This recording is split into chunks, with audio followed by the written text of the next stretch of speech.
마태복음 8장 보시겠습니다.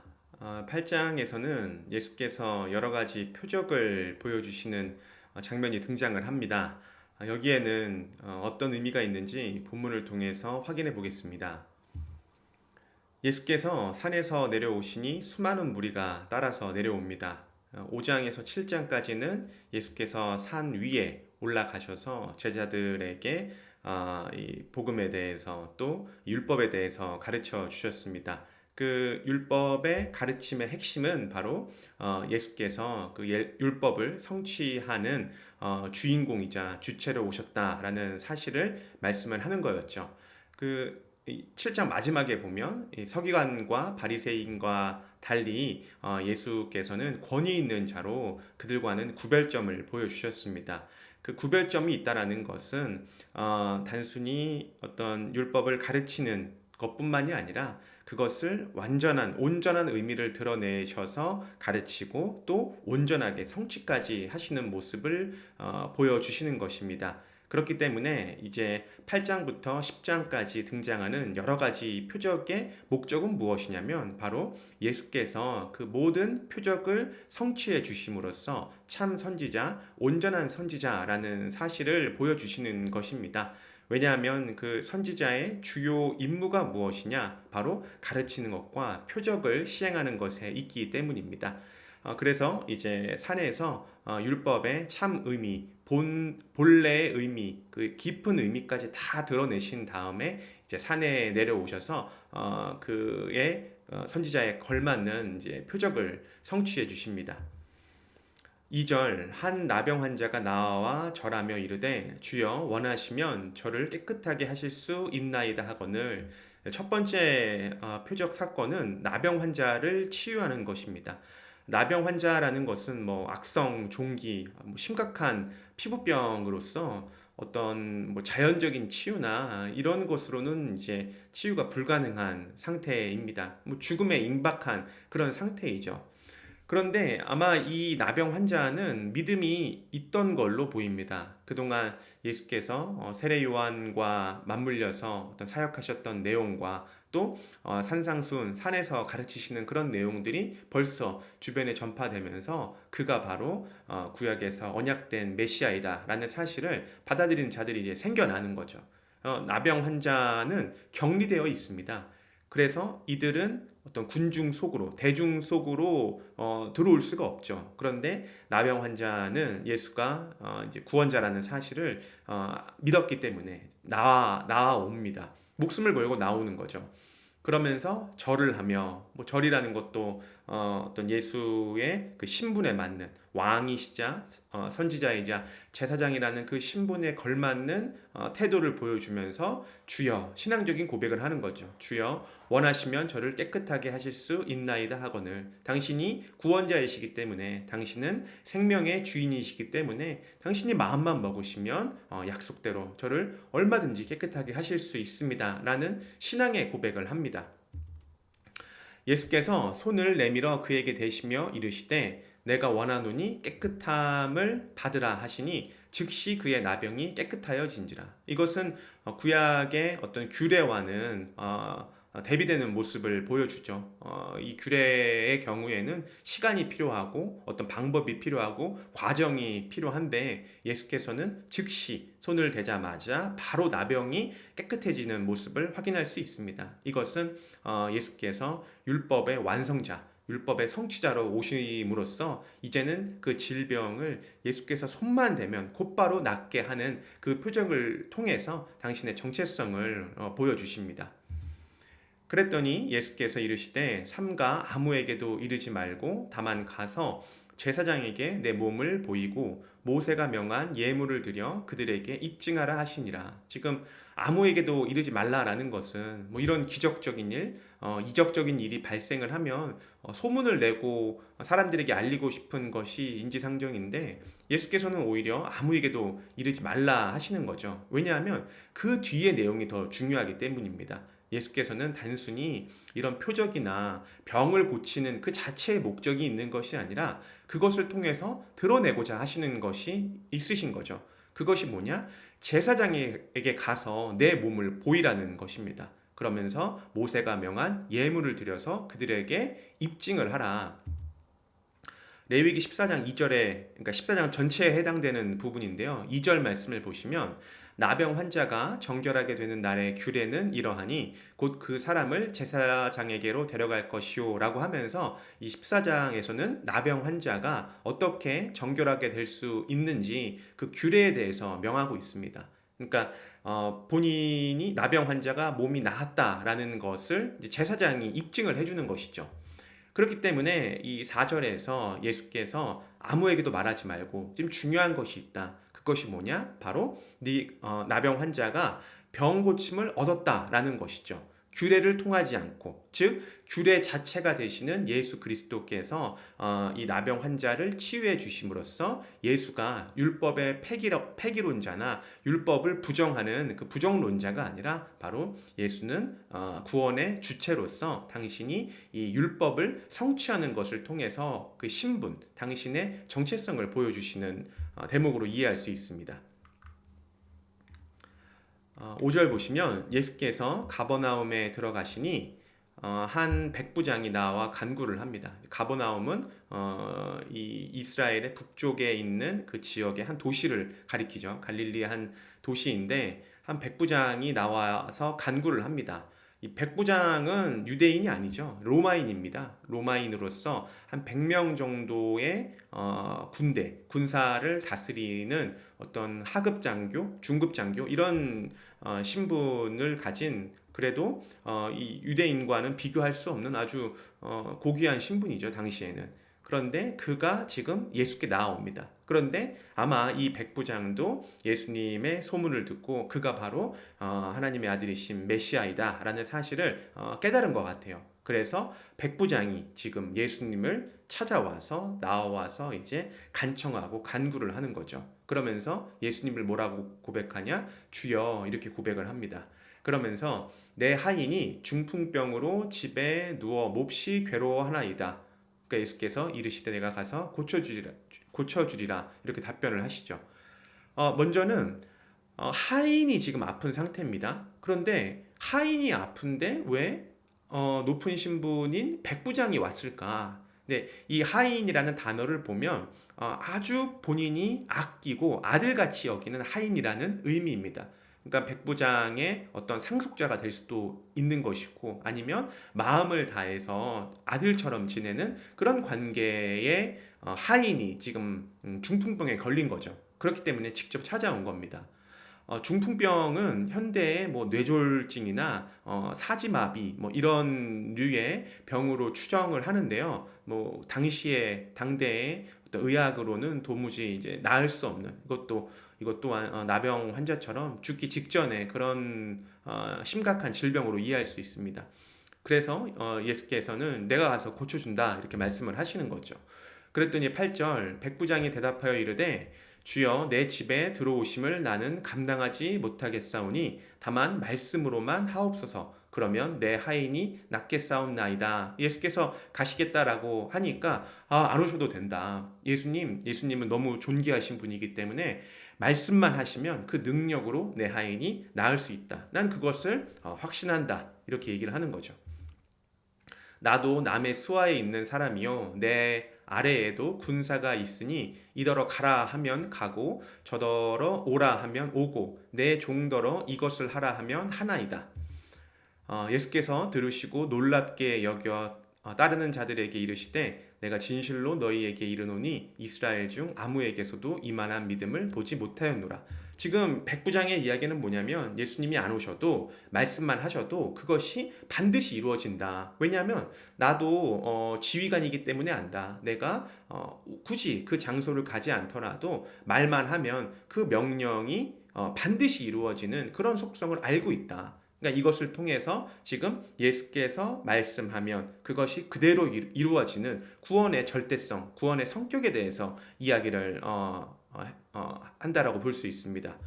그리고 10절에서 예수께서 이만한 믿음을 보지 못하였다라고 하시죠. 지금 이 8장 전반에서 흘러가는 아주 중요한 포인트가 뭐냐면 믿음입니다. 믿음. 지금 구원을 받는 자 혹은 예수를 누구로 믿느냐, 바로 이 믿음에 대한 어떤 이 가치가 부각되는 거죠. 그렇기 때문에 나병 환자도 목숨을 걸고 군중 속에 있는 예수님을 찾아온 것이고, 이 백부장의 경우에도 놀라운 믿음을 보여주는 것이죠. 그래서 예수님은 이 믿음을 언급하시면서 또 너희에게 이르노니 동서로부터 많은 사람이 이르러 아브라함과 이삭과 야곱과 함께 천국에 앉는다, 이렇게 얘기를 합니다.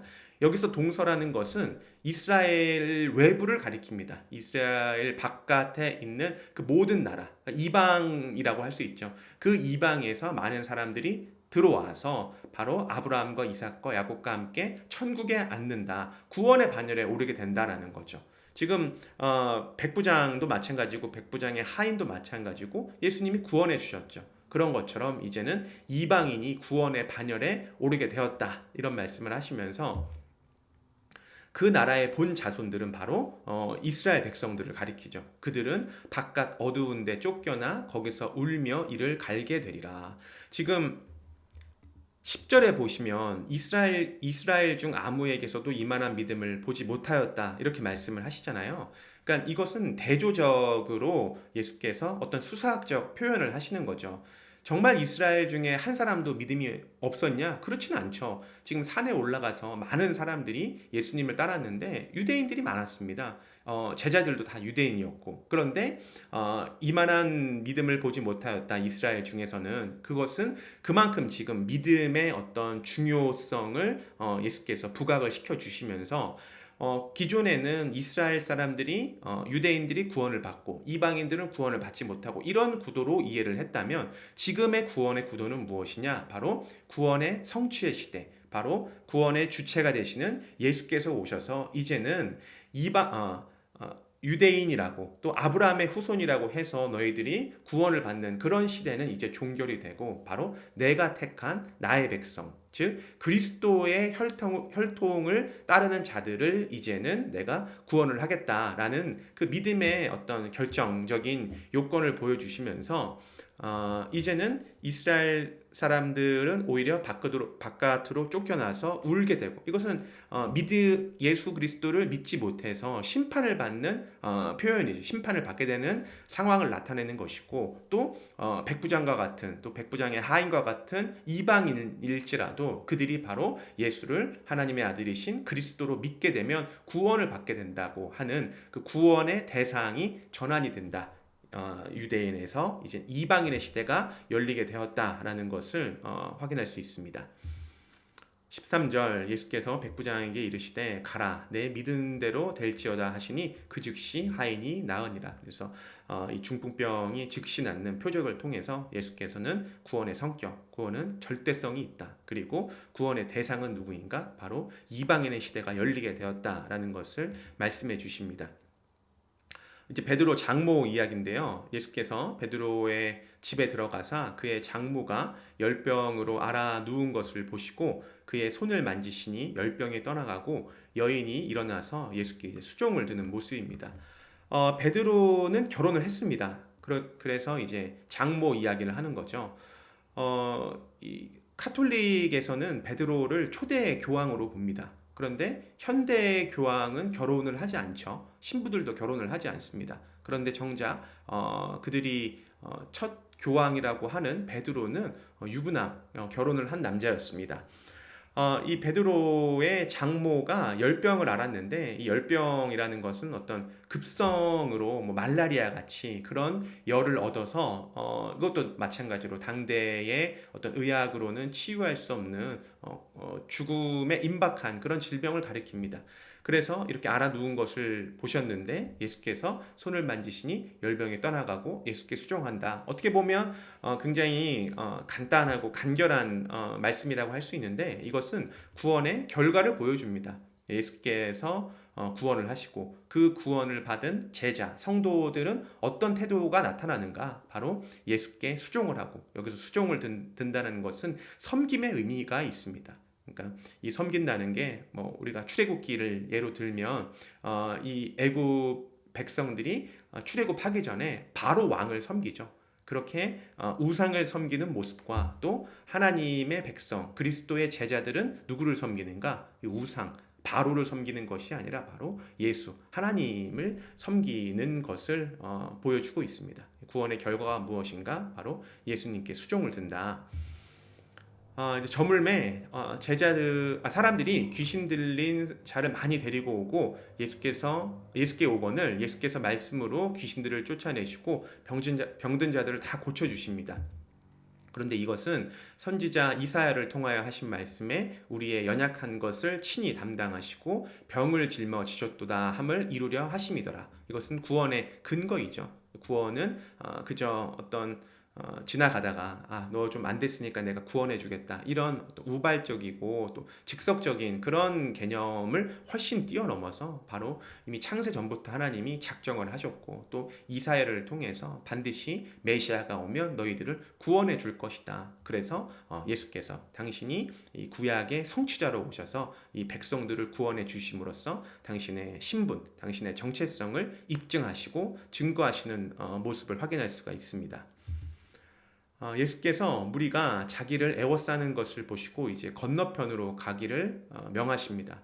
예수께서는 지금 당신의 신분, 정체성을 드러내시는 게 목적인데 그렇다면 많이 알려야 할 것처럼 보이지만 오히려 이렇게 대중을 피하는 모습을 보여주십니다. 그것은 이사야서 42장 1에서 2절을 보시면 내가 붙드는 나의 종, 내 마음에 기뻐하는 자, 곧 내가 택한 사람을 보라. 내가 나의 영을 그에게 주었은즉 그가 이방에 정의를 베풀리라. 그는 외치지 아니하며 목소리를 높이지 아니하며 그 소리를 거리에 들리게 하지 아니하며. 그래서 예수께서는 당신을 막 드러내지 않으셨지만 오히려 은닉하고 또 그러니까 대중이 막 사람들이 몰려들면 그 자리를 피하는 그런 모습을 보여주셨는데 그럼에도 불구하고 오히려 계시가 되고 드러나고 사람들에게 전파가 되는 거죠. 그것은 왜 예수께서 이렇게 대중을 피하시는가? 그것은 대중을 싫어하시고 그들을 외면하고 이런 것이 목적이 아니라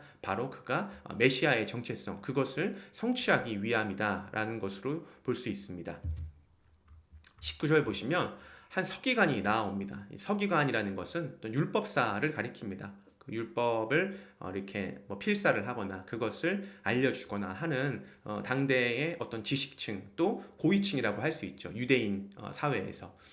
그 서기관이 나와서 예수께 아뢰되 선생님이여 어디로 가시든지 저는 따르리이다. 그래서 뒤에 말만 보면 어디든지 저는 따르겠다라고 하는 말만 보면 이 서기관이 믿음이 있는 것이 아닌가라고 생각할 수 있지만 앞서서 백부장이나 나병 환자랑은 호칭이 대조가 되죠. 이 서기관은 예수를 하나님의 아들이신 주님 그리스도로 인정하는 것이 아니라 대단한 능력자 선생님으로 보는 겁니다. 그러니까 서기관이 진정으로 어떤 진정성 있는 믿음으로 예수께 나온 게 아니라 예수께서 기적도 많이 베푸시고 막 율법에도 능통하시고 이렇기 때문에 개인적인 어떤 사욕에 의해서 어떤 능력자를 따르는 그런 모습으로 이해할 수 있습니다.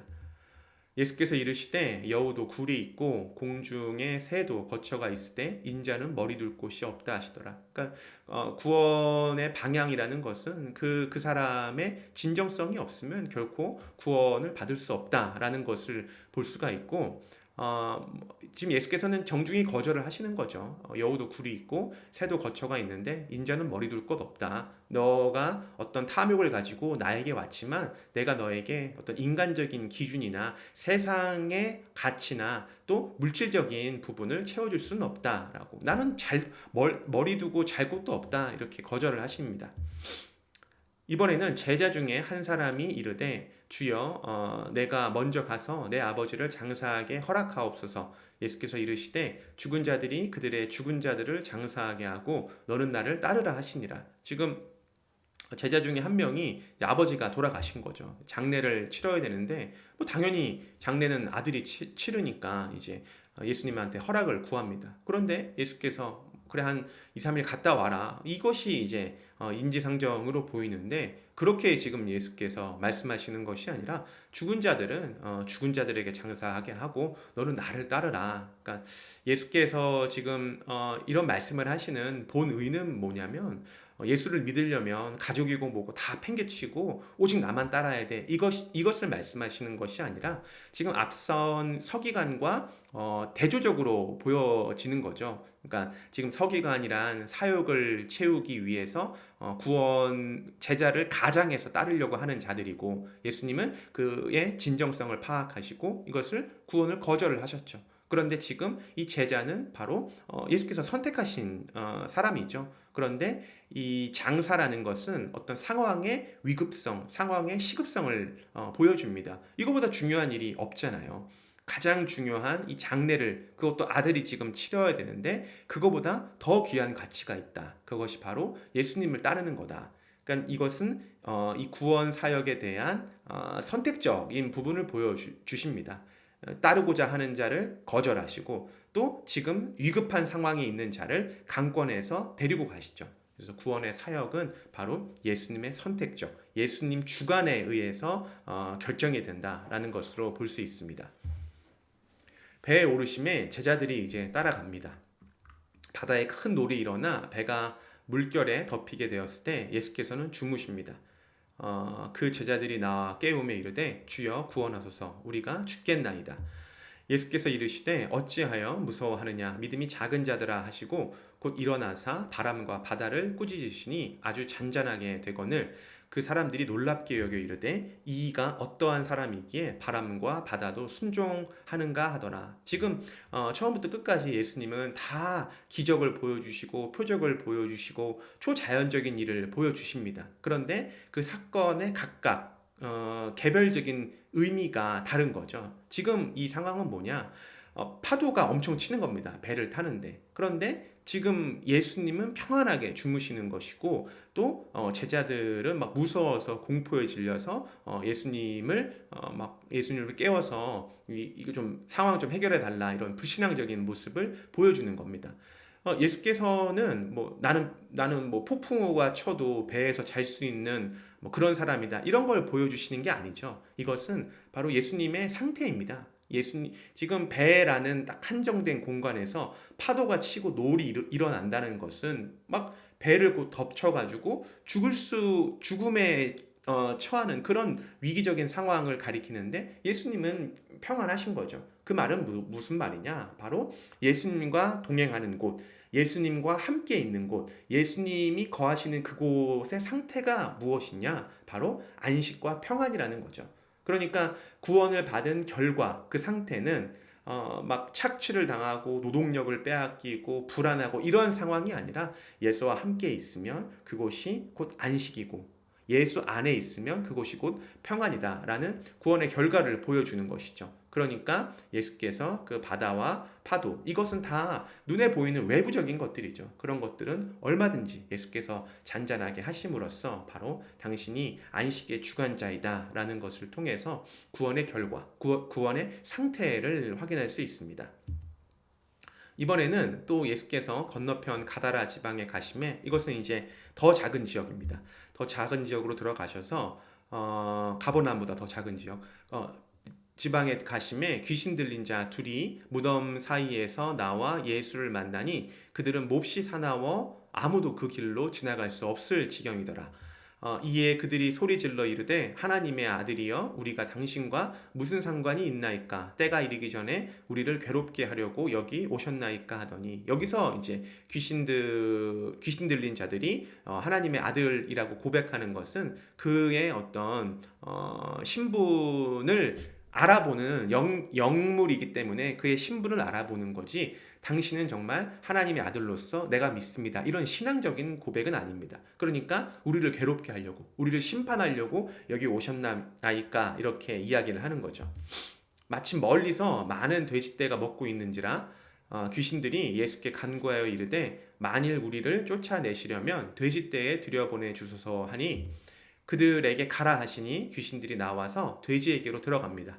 온 떼가 비탈로 내리달아 바다에 들어가서 물에 이제 몰살을 해버리는 거죠.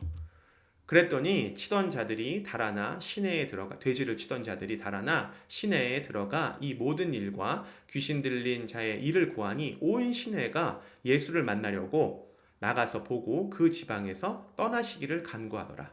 그러니까 지금 마지막 장면은 구원의 사역이 드러난 거죠. 그런데 그 사역을 보고 사람들이 와서 환대하고 영접하고 또 회개하고 구원을 받고 이런 역사가 일어날 것만 같았는데 지금 불신자들 또 선택적 사역에서 이 예수 그리스도를 진정으로 믿지 못하는 이런 자들의 결과 무엇인가? 바로 구원의 가치를 알아보지 못하는, 그렇기 때문에 이 구원의 가치라는 것도 상대적이다. 우리는 이 예수님의 사역, 하나님의 나라가 확장이 되고 계시 사역이 전파되는 이 모습을 통해 누구나 그것을 찬양하고 환대하고 고대했던 일이 성취됐다고 찬양하며 기뻐할 거라 생각을 하지만 그렇지 않다. 오히려 예수님을 배척하고 밀어내고 떠나달라고 이렇게 이야기를 하는 모습을 볼 수가 있는 거죠. 그 예수님이 멸시받는 장면은 이미 이사야서 53장 3절에 예언이 되어 있습니다. 그는 멸시를 받아 사람들에게 버림받았으며 간고를 많이 겪었으며 질고를 아는 자라. 마치 사람들이 그에게서 얼굴을 가리는 것 같이 멸시를 당하였고 우리도 그를 귀히 여기지 아니하였도다를 통해서 예수님 당신에 대해서 환대하고 영접하는 자도 있지만 절대 다수는 그를 박해하고 모함하고 모욕을 주는 그런 일이 이미 예언이 되어 있다라는 것을 확인할 수 있습니다. 8장은 지금 여러 가지 한 7개 표적 사건이 연달아서 등장을 합니다. 이것을 통해서 예수의 정체성을 드러내는 거죠. 그는 참 선지자로서 당신이 가르치신 말씀, 그 사건을 이제 그대로 표적을 통해서 다 성취해 주심으로써 당신은 하나님이 보내신 바로 예수 그리스도이다 라는 사실을 분명하게 입증해 보여주십니다. 각 사건에는 믿음을 요소로 해서 믿음의 어떤 중요성이 부각이 되는 한편 그것을 가지고 또 구원에 대한 의미가 구별이 됩니다.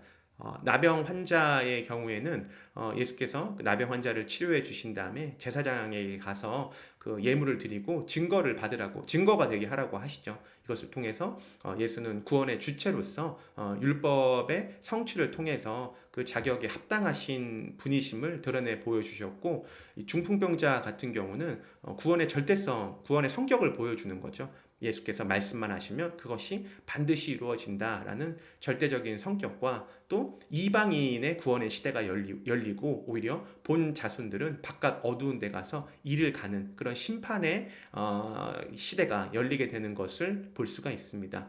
열병의 경우에는 베드로의 장모를 치유해 주시죠. 그리고 나서 그 결과가 무엇인가? 구원의 반응은 무엇인가? 바로 예수님을 수종하고 이제 더 이상 바로와 같은 그런 애굽과 같은 세상을 추종하는 것이 아니라 구원의 결과, 이 제자들, 성도들은 바로 하나님을 섬기고 예수 그리스도를 따르는 모습을 보여줍니다. 예언이라는 것은 이사야서의 예언이었죠. 예수님의 구원은 이미 구약 시대에 예언이 되어 있는 그 약속을 근거로 성취하는 분이시고, 제자들은 이제 서기관 같은 경우는 예수님을 따른다고 했는데 인자는 머리 둘 곳이 없다라고 하면서 거절을 하시고 오히려 지금 아버지 장례를 가야 되는 제자들에게 죽은 자는 죽은 자에게 맡겨라 하시면서 본인을 따르라라는 것으로 이 구원의 선택적인 사역을 보여주셨습니다. 바다를 통해서는 온 바다가 바람이 불고 파도가 치는 그 위기의 순간에 예수님은 평안하셨죠. 이것은 구원의 결과, 구원의 상태를 드러냅니다. 바로 예수님과 함께 있는 곳, 예수님이 바로 안식의 본체가 되시기 때문에 구원의 상태가 무엇이냐? 바로 이 평안과 안식이다. 그리고 마지막으로 이 돼지떼가 이제 귀신들이 돼지떼로 들어가서 몰사하는 그 사건을 통해서 구원의 사역이 드러났지만 이 구원은 상대적인 가치, 그러니까 사람들이 다 좋아할 것 같지만 그렇게 예수를 그리스도로 영접해서 따르는 자가 있는가 하면 예수를 멸시하고 떠나달라 이렇게 이야기하는 상대적 가치가 드러나는 것을 이 본문을 통해서 확인할 수 있습니다.